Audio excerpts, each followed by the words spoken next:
1, 2, and pose. And pose.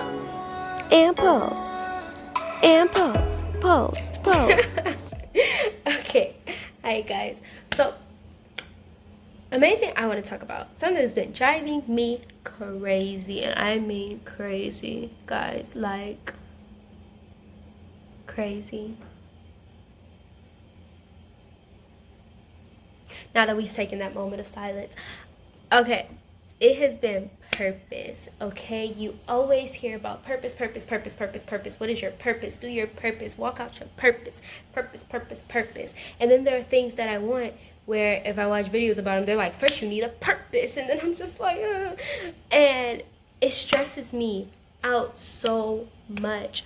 Like, what is my purpose? And this has been a consistent question for so long. Like, and I've been doing a lot of work. I've been doing different things, but it's to the point where I'm still thinking about, like, okay, but is this what I'm supposed to be doing? Like, is this actually my purpose?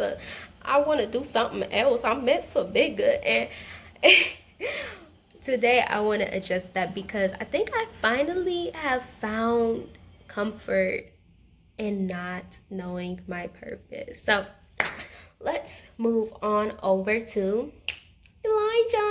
I just want to point out how raw Elijah is. Like, this is the first line that he shows up, and it's with him stopping the rain.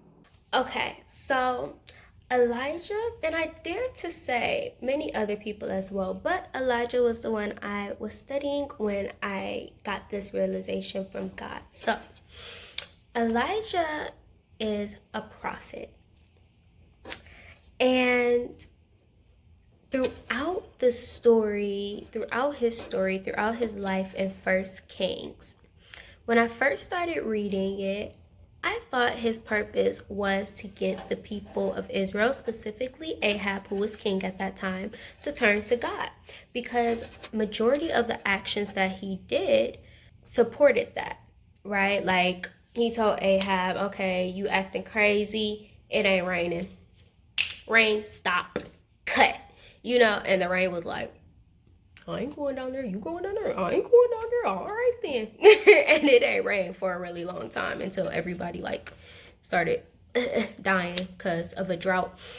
And then it wasn't until he showed himself to Ahab the king that God let it rain again. So then it was raining and all of that stuff, but it's like he was consistently doing things to Ahab or towards Ahab, and in an attempt to get him to choose God and to realize, like, oh, you're God, not Baal, not Beelzebub, not these other gods, it's you, right? And if you look through it, I would say that never happened. Because at the end, it doesn't say that Ahab was like, okay, I choose you, God. There was one point where he humbled himself, the Lord said, in front of him, because God was like, you're about to die.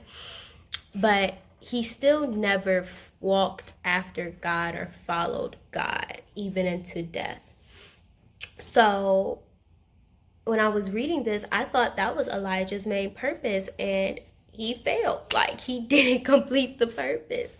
But I'm starting to realize, like, even after Ahab died, Elijah was still doing stuff. Elijah's life didn't just become boring because Ahab died.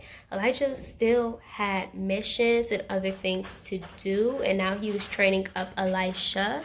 And one thing that pointed out to me is that there is no set purpose. Like, it's not like, okay, you do this thing and then you die once it's done. That's not how it works. And I don't believe, like, if we become so focused, like I was, on looking for that one specific thing that we're supposed to be doing, we miss the beauty in everything, right? Because Elijah did so many wonderful things, and though it did not have to do with a purpose, or it did not do the what I would call the ultimate goal of turning Ahab toward God, they were still amazing. And you imagine, I would have missed out on all of that because I would have been focused on, well, what is my purpose? Did I complete my purpose? Right? I would have missed out on so much stuff. Like Elijah, like God rained fire for Elijah. Just fire, boom, right? God let the rain stop for Elijah. God let the rain go out of this puny little cloud for Elijah. Like, so many awesome things happened.